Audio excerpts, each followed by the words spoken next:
Welcome to In Your City Show, the hottest happy hour in STL. Hope you have your mocktail, your cocktail. I do have a cocktail recipe today. I'm going to share with you.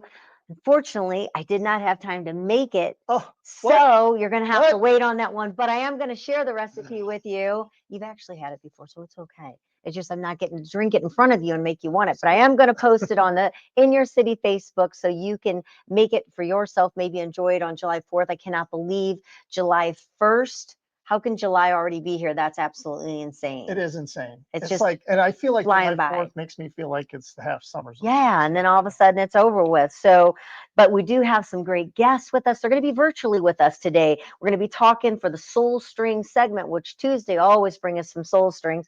Greg Hagglund from the Steve Litman concerts here. So we're going to be talking about what's going on with that, see what Greg has to offer. He has been in the promotion and concert business Yeah, for a pretty very, proud of very some of the things he's been a part of. yeah, long time. So we're going to talk to him. And then there's a cool event that's happening at the zoo. It is the St. Louis Shakespeare Festival. And we're going to find out about a very cool event that's going to be showcasing right here in the beginning of July. We're going to be talking to Tom Ridgely. So got some great guests coming up. And with, of course, firework day on its way and getting close. If they were going to name a firecracker after you, what would it be? Connor says he would be silent but deadly. Silent but deadly. It's kind of like a fart, isn't it? Yeah. Those are deadly. The silent ones are the What would worst. your name be? Wild and crazy. Wild and crazy. Feel like one of those whistlers that just go It's all over. just fly all over the What would place. yours be? I didn't even think about it till just now, but the Well, first thing that came to my mind was hot diggity smack. That would be my hot hot diggity. diggity smack. You just took your Boom. man card away with that. You're no longer have the man card. Give it You to got to me. think about Just names. give it to me. Give it to me right now. You cannot call yourself the hot diggity. It's my man card. Did you call it there? That's gone. You're no longer allowed to have it. All right, so we'll find out what some other people would call themselves, I guess, or if a firecracker was named after them. But so what day is it, Gordon? It is Happy Bobby Bonilla Day. You know I've what day never that in is? my life heard of Bobby Bonilla. I know. I said it to Kelly, and she's like, "What? What Who's is that?" Bobby? It is the smartest man who ever did a contract. He's still getting paid. Every July 1st, Bobby Bonilla receives 1.1. How do you say that? 1.119 million from the Mets every year on July 1st. Why did it happen? Well, he deferred payment. It was a deferred payment deal done in 2000, extended with interest for over 25 years to offset the payroll and investment elsewhere. So the owner of the Mets actually got involved with the Bernie Madoff. Remember Bernie Madoff that took everybody's money and said he was investing in. Right. Well, Mets fans and baseball enthusiasts celebrate it with tongue-in-cheek posts and memes every year. So Bobby Bonilla, it gets paid. I think it goes to 2035 or something like that. And does it go to someone else if he's not here? And That's a good question. I don't 2035? know. Is it go? I don't know, but how cool is that? Just So that they did that one time mistake, but never made that one again. yeah, it was a bad investment deal. Not for him, it wasn't. No, It was a very good investment very deal. So I'm kind of excited to be able to share. This is really since we have been at the new Lou Information Station, with bringing In Your City show here. We're actually have went from our men's issue to our July issue. And so every month our magazines actually have a new theme that goes along with that month. And so our July issue is our summer explore issue. Look at those gorgeous covers. So the Chesterfield and the Clayton issue, which are right here in my hands, which if you're not, of course, watching it on the Lou Info, you're not able to see the gorgeous pictures, but you can go to citylifestyle.com. You can pull up Chesterfield, Clayton, or St. Charles, see these gorgeous magazines, read them digitally.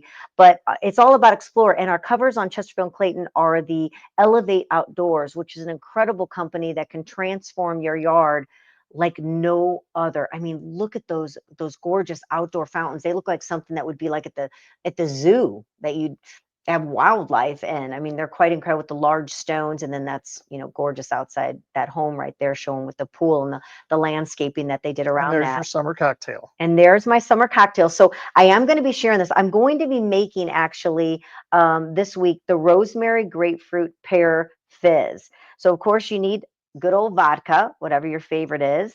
You're going to need so 2 ounces of vodka. And we keep talking about things that people can't see. So if you can't see it, you're listening on Yeah, air. I'm telling about it right now. You But I can am go. gonna I Yeah. am gonna put it on the Facebook Right. in your city show page, so you can get the recipe there and see the gorgeous cover where they've got it topped with blueberries and that. But you're gonna use 2 ounces of vodka. You're going to do 1.5 of grapefruit juice, an ounce of pear juice. You can use a liqueur if you want, if you want to use a pear liqueur. And then you're going to add to that some fresh lime juice, whatever, usually about maybe an ounce that or less, depending on how much that you want in there. And then in my case, I grow fresh rosemary at home, so I'm going to take sprigs of rosemary and put that within the drink just to flavor it. Always try to get into. Yes, the Dove's do sit in there, but you can actually take a sprig, and you know how you shake it in the shaker? If you put the rosemary in there and shake it, it'll give it a little bit more taste than just garnishing the top with it. And then, of course, to give it that flair of that sparkling, just take some sparkling water, and that can give it that carbonation to kind of make it, I guess, bubble up with that. But shake it together, makes an incredible, refreshing summer cocktail. And if you don't want it to have vodka, of course, just take out the vodka and only use the sparkling water, and you have yourself a mocktail. So it's good to go with that. But we've got, again, if you want to take a look at the issues, Trinity Pools, they're on the cover of our St. Charles County magazine. Gorgeous, gorgeous cover, gorgeous pool, great people. Gosh, since they have been part of our magazine, I've met people that know them, and they have nothing but just fabulous things to say about Trinity Pools, working with them. But I also am going to be putting up on our Facebook page the perfect steak. I can't tell you how many years I have had steak on the grill, and I'm sure anybody listening has made a steak on the grill or made it, within a sear, taking like a skillet and making it, which actually makes a great steak if you don't have a grill or want to go outside, grilling it in the cast iron cast iron. skillet. Oh Yeah, my gosh, those are great. incredible. But It's my favorite one.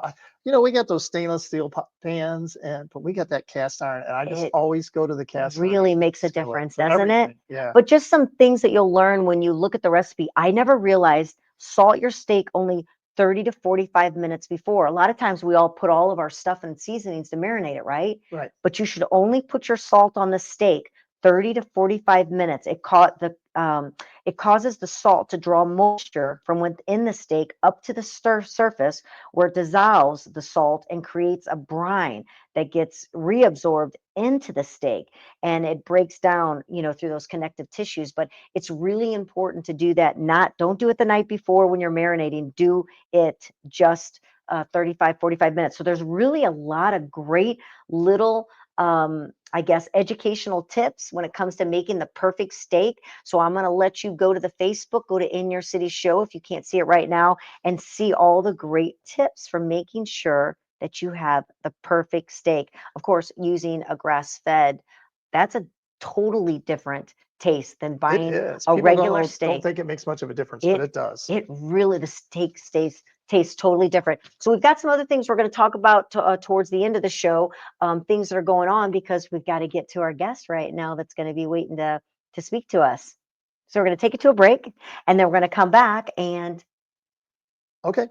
You don't want to? No, we don't have to take it to a break right this minute. Are you We got some changing? other things Are to you talk about, changing? but we can. Yeah, we can take it to a break. We that's waiting for us, don't we? Okay. Yeah. Let's go. Do we, Grant? Grant's in the main showroom there, letting us know if we have a thumbs up if our guest is ready.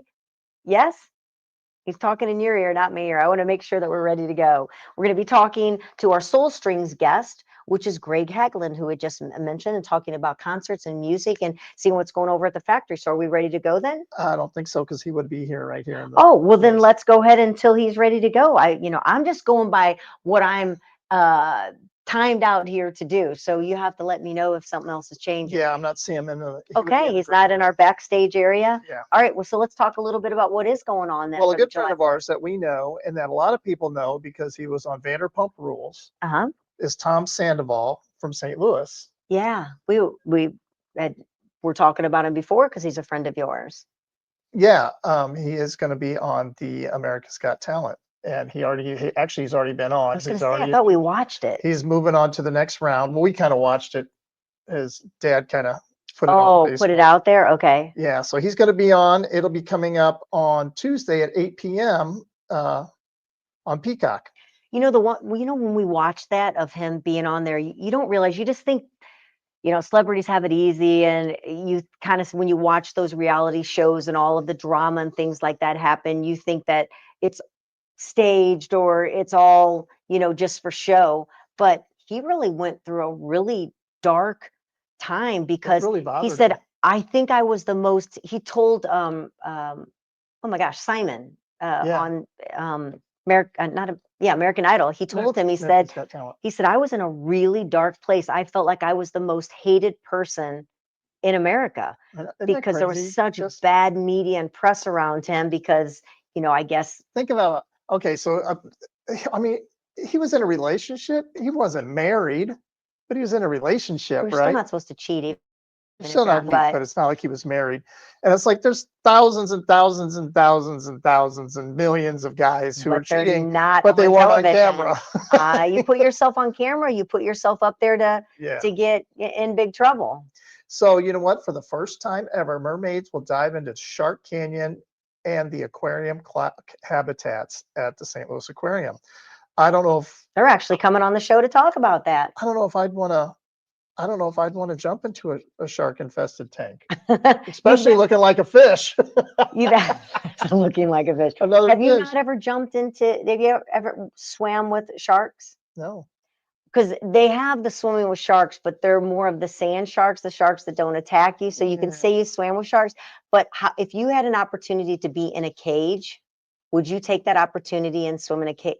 You're down in the ocean, but you're in a cage. Would you get in that and with sharks around you? Would you do it? You've seen those videos where some of those sharks come and are actually putting dents into those cages. Yeah. It's like, that would be a little insane. I don't know. Would you do it? I'd have to say, I'm not going to try to act like tough girl because on camera right now, I think I would be so terrified and it would be claustrophobic being in that cage because you're locked in unless you can open the door, but I wouldn't want to open the door and swim out.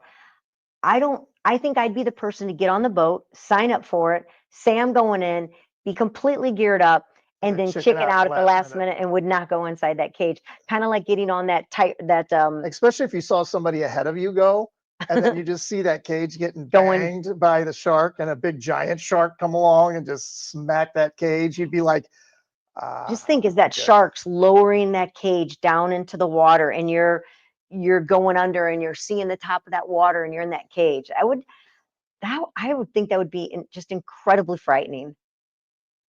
I think it would be exhilarating. So you would do it? I think I would. You think you would? I think I would. Okay. It all depends. If I might get that as a gift. I think it all depends, like I said, if I was the first one to go in the cage or versus the second one to go in the cage. Maybe first would be less scary. Because if I was the second one to go in the cage, like I said, I would see what was going on. Like if I would see that shark hit that cage with such force, trying to get at him. Yeah. If it came up and it was a little dented and bent, I think I would be like, I'm good. Well, we're going to have them on the show, find out more about what's going on in the aquarium with Shark Week and what all they have. So that'll be exciting. I do want to make sure that we mention before we take it to break, because we do have to take it to break, is auto orthodontics. So, not only do we want to thank our magazines for being a big part of the show, all of the incredible people that are contributors and part of the magazine and the advertisers. I mean, they really, like you were talking about today, I mean, those people that advertise in our magazines, they help the growth of community. And we really appreciate all that they do. And you're going to talk about that. And then in the next half hour, the magazines. But we want to say thank you to Auto Orthodontics. When it comes to your smile, truly, there are so many people that are shy to open their mouth. They don't want to smile because of their teeth. things that are going on. And as you age, your gums, things happen, which is difficult. Otto Orthodontics has won many awards. She is known for her patients being comfortable. They have a personalized treatment. It's not a one size fits all for when it comes to your mouth and what's going on with that, whether it is Invisalign, braces, whitening, or even Botox. Jenna talked about that when she was in here. They do it all, and with a free consultation. So you can go in, you can sit down, talk to them about what you need to have done. They have, 5 convenient locations: Creve Coeur, De Pere, Fenton, St. Peters, and Wentzville. They accept most insurance, and they offer interest-free payment plans as well to help make it easier. Dental's not inexpensive, and so to know that they'll help you with the payment plans to make that easier is great. The other great deal is if you mention the In Your City show and you give them a call, you will get $1,000 off your treatment, which is a considerable amount of money when it comes to dealing with things that are within the dental needs. She has won the A-List Award. I mentioned she's won many awards. Go to ottoortho.com. That's OTTO, ortho.com. Smile with confidence. You deserve it. So get that free consultation. Check them out. We're going to take it to a break. We are going to come back with more here on the In Your City show at the Lou Information Station, live on demand. And of course, at any of your favorite sites that you love to stream, you'll be able to find the In Your City show there, as well as all of the other great shows. And we'll mention some of those shows that are within the station too. If you haven't been turning it on throughout the day, there's so many great shows that you can tune in and turn it up on 590 AM, or of course right there at the louinfo.com. We'd love you to follow us, subscribe at In Your City show, as well as the louinfo.com station too. So we'll be right back with more right here on the In Your City show.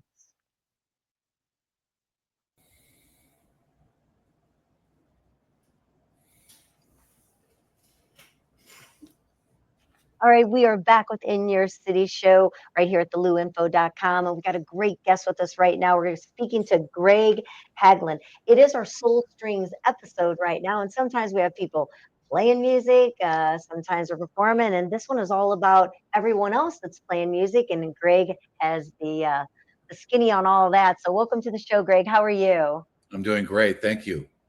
Thank you. Thanks for waiting and get the virtual is always fun to make sure that we're getting everybody on there. So we appreciate your time. So you have quite the career in concerts, and I'm gonna let Gordon has this segment that's all about music, and music is the way to everyone's soul, and so you definitely bring a lot of music to everyone. Yes, we sure do. We have a lot of fun doing it as well. I bet you do. Let you go ahead, Gordon. Well, Greg, you know what? I feel like maybe we may have crossed paths back in the day. I mean, I'm from the back in the 80s days of playing in long hair rock bands, which you can see that's no longer the case with the long hair anymore. It's back in the 80s. Aquanet had something to say about that, which I think I have a lawsuit somewhere with Aquanet about my hair being gone.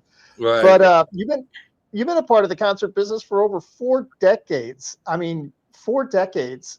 Now, being in the concert business for 4 decades, you either remember a lot of things or you don't remember a lot of things, depending on what was going on during those days. But tell me what were some of the most unforgettable shows and things that behind the scene moments that you've experienced along the way? Oh, wow. Where does one begin? Well, I guess we'd have to start with the pinnacle of my career. We had the ability to produce U2 for the Super Bowl halftime show, which was a life-changing moment. It was the first major event in the United States post 9/11. So it was in February, and obviously 9/11 had happened in September, and this was the first full-scale major event that had taken place. And we had tremendous great time doing it. We got to go to New Orleans and produce the show down there. It was interesting because originally it was going to be Janet Jackson was going to be the star of the Super Bowl halftime show, and I think between 9/11 And post 9/11, she didn't really think her show was apropos for. It was a pop show, and very lighthearted, and she didn't really think it was the right mood. And we went to Las Vegas to meet with U2, and it was very funny. Bono walked in, introduced us to the band as if we didn't know who they were, and of course he introduced himself as Bono, the lead singer. And he turned to us and he said, "I already know what I want to do for the show." So that was it. We closed the deal before the meeting began. So, and this Wow. was U2. So take us through a little bit, because I'm sure everybody really wants to know, and then we'll go on to some other things, but I'm interested in this because it's always like halftime shows at Super Bowl seem to be so flawless, and they just you've got so much time to get the stage together. You got so much time to put all this together, so much time to get it on, so much time to get it off. Everybody's got to be in their place. What is that like? What kind of stress is involved in that to begin with?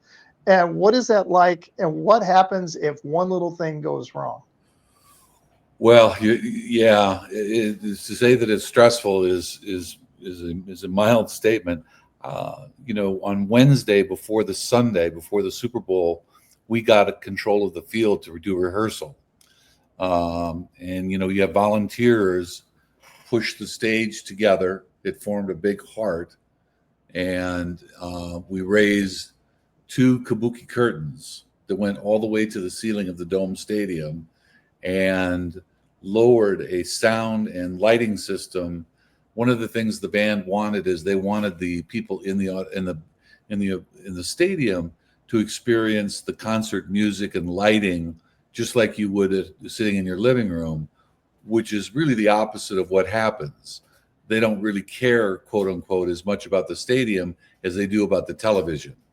So we loaded all that in, and I came over on Wednesday evening during rehearsal. I'd been doing PR appearances during the day, and it took them, you have 7 minutes to load the show.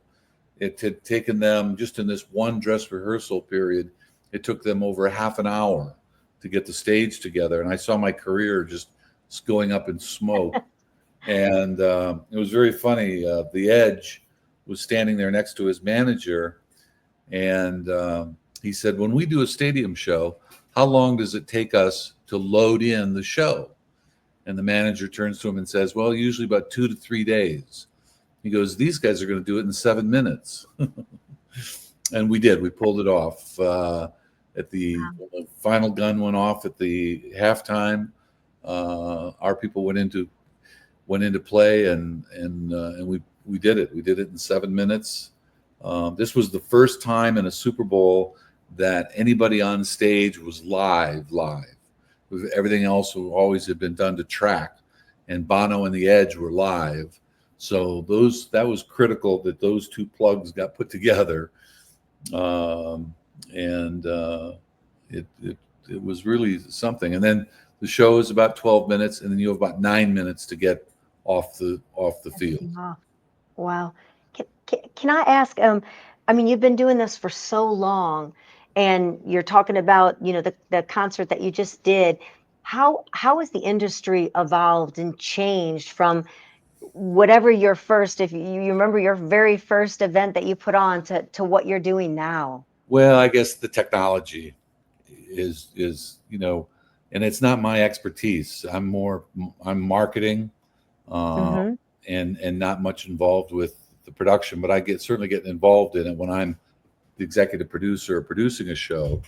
I just have to say the technology is just growing by leaps and bounds in terms of sound and lighting,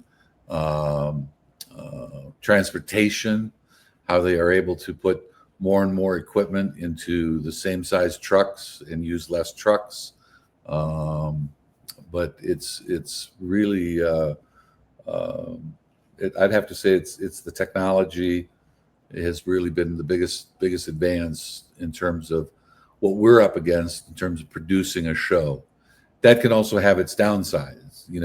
once it gets bigger and brighter and better, it takes more plugs and more wires and, more, like you said, what could go wrong? It is more opportunity to go wrong, but I think it gives the audience a better product. Besides great vocals and great musicianship and great stage presence, it gives the audience a little bigger value for their buck. Well, now you're doing some other things, and you're working with Steve Litman Presents, and you're in the marketing and advertising, and you're bringing events, and you're bringing artists here. So many incredible artists to St. Louis. How do you go about selecting and securing the talent that resonates with the audience, especially with St. Louis? And is that different? So audience in St. Louis might be a little bit different than audiences in New York or, let's say, California. So how do you go about doing that? Well, Steve Litman has been doing this for many, many years too. I first started with Steve at Contemporary Productions back in the early 80s. And Steve had already been doing it for quite a few years before I joined. And he's probably one of the finest bookers in the country.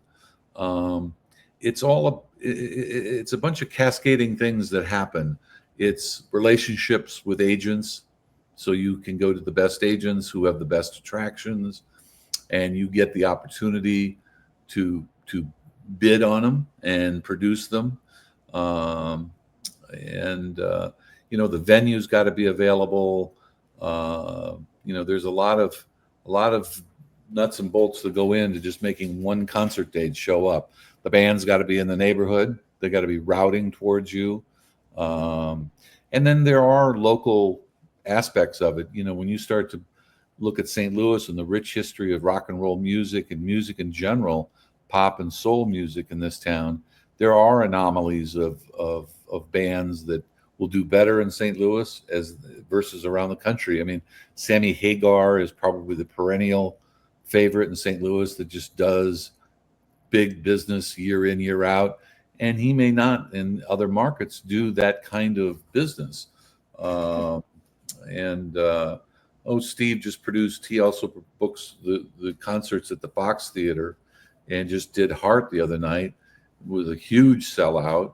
And that attributes to the long history that Heart had on radio in St. Louis with KSHE Radio. I know because I was in the record business before I got in the concert business. So I was calling on these radio stations 40 plus years ago, getting my records played. So let's talk about that. Let's talk about personalities. We've got big personalities. We've got small personalities.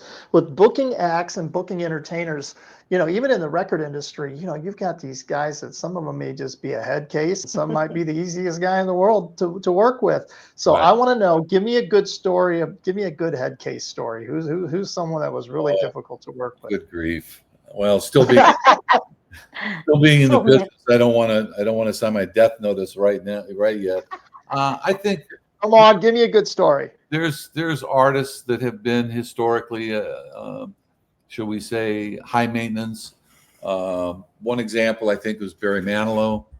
Barry Manilow when I first started at Contemporary, we had 10, 20, 30 dates around the country with him. And the stories that you would hear is, that nobody could be in the arena during his rehearsal or sound check. Not a custodian, not a marketing person, nobody. Just his people in the orchestra or whatever he's got for music, and that was always kind of a pain in the ass, so to deal with. I'm sure. Did you ever find out his reasoning behind that? No, we never did. And I always had to buy a full page ad in the newspaper. Well, back then it was, even in St. Louis, it was $10,000, $12,000 to buy a full page ad. Wow. Now the good news is he was the hottest ticket in the world in the late 80s, and still is, for that matter. He just turned 81 or 82, I think. He just had a birthday. Oh, he could be. Yeah, I'm not aware He's of that. still hot and 82. Right. Still playing Las Vegas to sold out crowds. So there, there's the famous Van Halen story of, I don't know if you know what a tour rider is, but Yeah. riders. Are you going to talk about the brown M&Ms? Yes, yes. Tell it. Not everybody knows that story, so tell it. Well, the true story is that the rider attaches to the face of the contract, and it describes what they need for terms of equipment and sound equipment and their backstage requirements. They need white cotton towels, they need food, they need this, they need that. And one one of the things that Van Halen was still relatively new as a touring attraction when this tour came out with the brown M&Ms, and they were afraid, or they didn't think promoters read the contract. They didn't think they really read the rider. They just did, another show, Aerosmith, Van Halen, Journey, just another concert, get it in, get it out. And so they put penalties into the rider, into the contract, that if you didn't follow the specifics of the rider, you were fined. And it was real money. It was $5,000-$10,000 per incident. And the one was that they needed 3 bowls of M&M plain with all the brown M&Ms removed. And Oh my gosh. we Did caught you it. read it? Oh yeah, we caught it. We read it. Irv Zuckerman brought the M&Ms out to the front office. In fact, a woman by the name of Terry Siegel in our office, or I'm sorry, Terry Lask in our office had the responsibility to remove all the brown M&Ms. And there's some great post stories too. The Houston promoter allegedly had the limos pull up to pick up the band at the hotel and bring them to the arena, and when they opened up the door to let them in, all the brown M&Ms came rushing out. Oh, Or in Chicago, the promoter, they have bills that are submitted to the show to be paid, and there was this one bill for $32.58, and he goes, "What's this for?" And he goes, "That was what I had to pay somebody to remove the brown M&Ms." So it was all in good, in good humor, but they were dead serious that they wanted everybody to read their contract, because they had a very there's an example of a band that moved forward with technology in terms of their band, and it was very important that you understood exactly what they needed and exactly what they wanted. There were other penalties too, but the brown M&Ms one is, of course, the one that made the news. Well, tell us a little bit about some of the upcoming events that are coming and who we can look forward to seeing. Well, Steve's done a great job of booking over at the Factory, and the Factory's done a great job of booking all their shows. But these are we just love the Factory. It's fantastic. It's a fabulous venue, and really was an important piece to the overall venue balance in St. Louis, creating something out in the county, and it was great. But just the shows that we have coming to the Factory. Of course, on July 13th, we've got John Anderson, the co-founder and lead singer of Yes, which is doing very, very well. A perennial favorite coming into St. Louis on 19th of July is Robin Trower. So two great shows coming in. We've got an ABBA tribute, which is one of the fabulous ABBA tributes out there worldwide. And so if you're an ABBA fan, you're not going to get to see ABBA, but you can see the ABBA concert and tribute. If you're into vocal harmonies, we have Straight No Chaser on the 29th of July over at the Two Hill. And Steve does shows at not only the Fox Theater and the Factory, but also at the Two Hill and the Enterprise Center and other venues in town. But we have Herb Albert is coming to the Two Hill on August 6th. And that show, in fact, is sold out. So that's going to be a fun one. I know I'm going to be sitting in a good seat watching that one myself. And some other great shows. Marshall Tucker on the 17th of August. The OJs on the 29th. Yeah, love Marshall Tucker. Roger McGuinn over at the Sheldon on October 1st. And that's going to be an exciting show for a couple of reasons. But Roger McGuinn of the Byrds, and it will also be I think the first concert post renovation of all the renovation that they're doing over at the Sheldon. So to the art side, they're doing a lot of really neat things over on the art side of the theater. We've got a fun show coming up on October 9th. One of the big trends right now is to show a movie and then have one of the stars do a Q&A at the end of it. Oh, that's a great idea. We did that with Princess Bride and Carrie Eulis, and sold out. And now we've got coming up on Thursday, October 9th, Napoleon Dynamite. And that'd be great. and the three main stars from that will be taking questions from the audience and interacting with the audience. And then Ozark Mountain Daredevils with Wet Willie on October 19th at the Factory. And Little River Band at the Factory on October 25th. I got them. Yep. One of my favorites that I can't wait to see. Yep. And then a big favorite now for the last couple of times we brought them into town is the live version of Who's Live Anyway? So that will be on October 30th at the Factory. So a really great lineup. Oh, I know another favorite show. I'll end with this one. One of my personal favorites on November 4th will be Boz Scaggs at the Factory on November 4th. So great lineup shows. Yes, and I can't wait to see them. Dream Theater. I'm coming to see Dream Theater too. They're one of my favorites. So okay. Yeah, I did mention that one. Dream Theater. They're at the Factory as well. Boz Scaggs. I love Boz Scaggs too. Well, we want to thank you for being a part of our show today.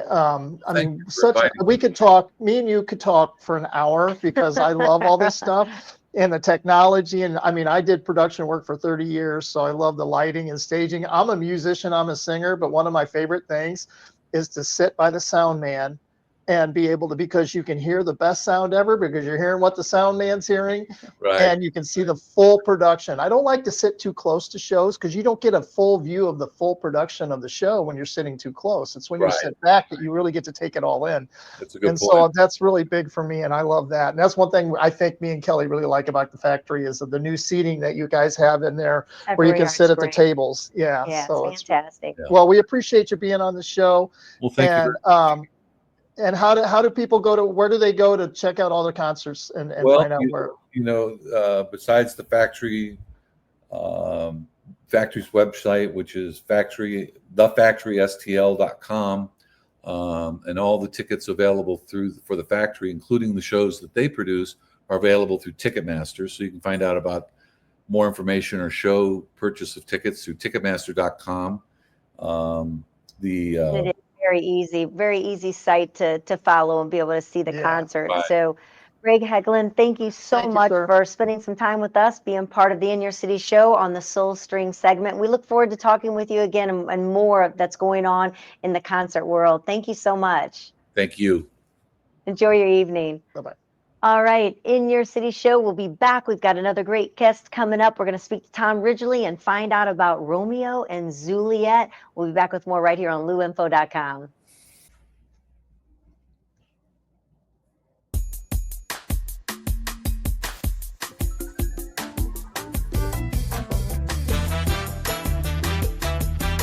We are back here with In Your City show at the luinfo.com on demand all the time. Of course, Apple, Spotify, all the great areas that you stream. You can watch the shows right here at the new Lu Information Station on the luinfo.com. And of course, KLIS 590 AM, always on the dial. You're listening to In Your City show, and we've got a great guest coming up. We're going to speak to Tom Ridgely, find out about the St. Louis Shakespeare Festival. But before, I want to tell you about a great friend of ours, and that's Jennifer Williams. She is a woman-owned business for over 30 years with the St. Louis Closet Company. I mean, when it comes to designing a room in your home, whether it's a closet, a pantry, a garage, a mudroom, it does not matter matter. She does it all. It's not a cookie cutter place. You can go right over into her location there on Big Bend Road, see the work being done right there on hand in her showroom. They've got a beautiful manufacturing facility right there. So it's not going to be shipped out to someplace else and wondering when it might get back.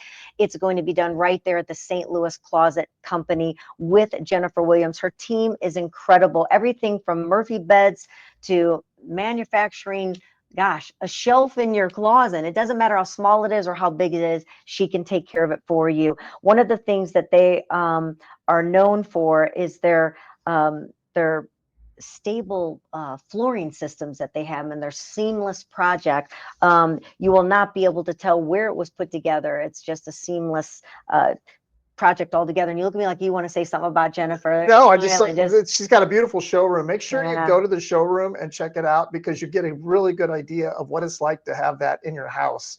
And you'll see things like, I love one of the things that I wish we had, because we have a jar at home that holds all of these. And she's got a drawer that pulls out and holds all your little K-cups for your coffee Keurig machine. And it's just a little touches, right? Just little touches. Make things easier. I mean, because I'm always digging, and my love here, she likes to pour like the whole box in, and then she'll pour another whole box in. So you have to dig around for it a little bit. Makes it fun. It's like a surprise.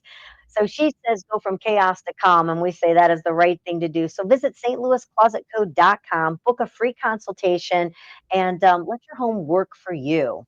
All right, well, let's take it to our guest right now. Excited to find about this. I love the whole name of it, Romeo and Zooliet. So we're talking with Tom Ridgely right now. He joins us to spotlight the St. Louis Shakespeare Festival, and really cool that this is going to premiere at the St. Louis Zoo. Hi, Tom. Welcome to the show. Hey, guys. Thanks for having me. And you know what? They did our closets, and they did incredible work. Wow, how perfect. When this was not a paid, we did not know this was going to happen. I love knowing that.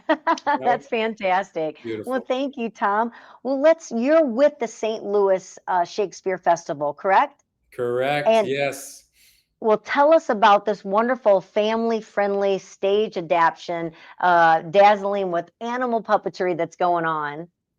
Yeah, well, this is the cool thing. It's the first ever collaboration between a theater company and a zoo. So there's never been a full-scale production inside a zoo before. And the very first one's going to be happening right here in St. Louis with our wonderful St. Louis Zoo.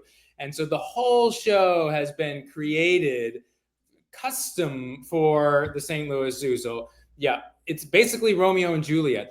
The whole thing imagines what happens at night after the zookeepers go away. Well, what else do the animals do but come out and put on Shakespeare for each other? What a great The animals are putting on the show for other animals in the zoo. They snuck out and they're doing, secret street theater in the zoo. But that means the characters in the play are animals that are in the St. Louis Zoo. So I love this. Juliet is a grizzly bear cub. Romeo's a prairie dog, because the Capulets and the Montagues in this version are the carnivores and the herbivores. Oh, there we go. And all of these animal characters are these incredible, like you said, life-size puppets that have been designed and made specially for this production by the same folks who did the incredible animals in The Lion King and Frozen on Broadway. So really just first-in-class stuff, and it's really cool. So I'm interested to know how this conversation even took place. I mean, who was the first one to make the phone call? Well, we reached out, we were sort of, we had an idea of doing different Shakespeare in the Park collaborations with the other organizations in Forest Park. So we talked to the Art Museum and the History Museum and the Science Center and the zoo. And from the beginning, the zoo was just so excited about this because they knew that it had never been done before. And the whole thing just got them really jazzed. And so, for a while we were even talking about maybe doing The Lion King, because The Lion King, the story is based on Hamlet. And so we thought, well, that would be fun to do Lion King or a version of it in the zoo. But it turned out Disney had thought of that. And so that wasn't going to work out at the end. And which was actually sort of a disappointment when we found out. We thought, oh gosh, the zoo is so excited. It's probably not going to happen. And that's when, honestly, we just Googled Shakespeare in the zoos, because they said it doesn't have to be The Lion King. It could be something else. And that's when we happened upon these graphic novels, these comic books. 10 years ago, these guys started a series called The Stratford Zoo Midnight Review Presents Romeo and Juliet, Macbeth. You could tell they were going to sort of work their way through the canon. And so we ordered the Romeo and Juliet one, and it came, and it was just so funny and so clever and so full of things that Shakespeare fans would enjoy in terms of how they translated the story to a zoo setting, but also for kids or for people who don't care a fig about Shakespeare, it's animals fighting with swords and falling in love and taking magic potions and all sorts of fun stuff like that. What a great way to bring Shakespeare to the kids. I know. Yeah. With animals, with puppets. I mean, that's a fabulous idea. This is where will this take place actually? At the zoo? If you can picture it, there's a beautiful area in the middle. It's very shady. It's very wooded. It's called Historic Hill, but it's sort of that grassy valley that's in between the reptile house and the bird house, and in between the sea lions and big cat country. So it's right there in the heart of the zoo. It's very picturesque. And so we've erected right there. Now you can go and see it. This almost a replica, what it would look like if animals tried to recreate Shakespeare's Globe Theater. So we've built this stage in that area, and there's going to be 2,000 seats set up almost. And luckily, like I said, in the shade, but it's right there in the middle of the zoo. And it's also, so it begins July 8th and actually goes through August 17th, right? Yeah. So it's 6 weeks. And it's in the evening. So it's starting at 6:30. So it's not in the midday or the hot. And how much fun is it to be at the zoo later at night? Because usually you go there during the day. So to experience something there later in the evening is so much fun. That's the treat. Yeah. The energy is totally different. It's quieter. Yeah. The light is different. The temperature is different. Different animals are out. Animals are actually at their most active, a lot of them at the sort of that dusk hour, which is right when the doors will open. So yeah, to get to come in and sort of feel like you've got a sort of, private zoo experience is a huge part of the fun, I think. So when you say that and the zoo is open, you're coming there for the event, you can still be able to enjoy walking around the zoo and seeing the animals besides the show then? Yeah, not every single area of the zoo is open, but you come into the south entrance, right there off 40, and so you walk past a lot of the animals that are in the show. You walk past the alligators and the tortoises, and on the other side there's the prairie dogs and the red pandas. So a lot of the areas you'll be able to check out just as you're getting ready. And doors open an hour before the show. The show starts at 7:30. It's only 90 minutes, so you'll be done and walk into your cars before 9 o'clock. And you have that sort of first hour to come and just, sort of enjoy the zoo, grab a snack or a drink or something and get settled. And there's seating, but then there's also lawn, or you can bring a blanket and sit on that as well. Yeah, there's 5 different seating areas depending on what you want, and it's all on the zoo's website. But there's a nice premium area right in front, and there's some seated areas behind that, and then also in the very front and the very back is what's called Tybalt's turf, which is just basic lawn seating, like you would see at a concert or at Shakespeare. And there's a royal banquet experience. What's that? Well, that's the coolest one. So you can come, and at 6:30 you can get dinner, you can get a talk from a zookeeper, and you can get a visit from one of the puppets in the show, and that's all over right by whatever it's called, Sea Lion Sound. So right over in the Sea Lion area, which is just behind it. Oh, very cool. How much fun. I mean, what a cool idea. So the St. Louis Shakespeare Festival has hooked up with the St. Louis Zoo, putting on an incredible event to experience in the evening, starting at 6:30, July 8th through the 17th. You can go to the St. Louis stlzoo.org/Shakespeare. Make it simple. Go there, buy your tickets. There's different ranges depending on, what your family can do. What a great opportunity to experience the zoo. Thank you so much, Tom, for spending some time and sharing this great event with us. We need to be there. Come check it out. It's so fun. It's a very fast, funny version of the play. So thanks for having me. Oh, we appreciate it. Tom Ridgely with the St. Louis Shakespeare Festival. Appreciate it and can't wait to hear more about it. Thank you. Thanks, Thank Tom. you, guys. Bye-bye. Bye.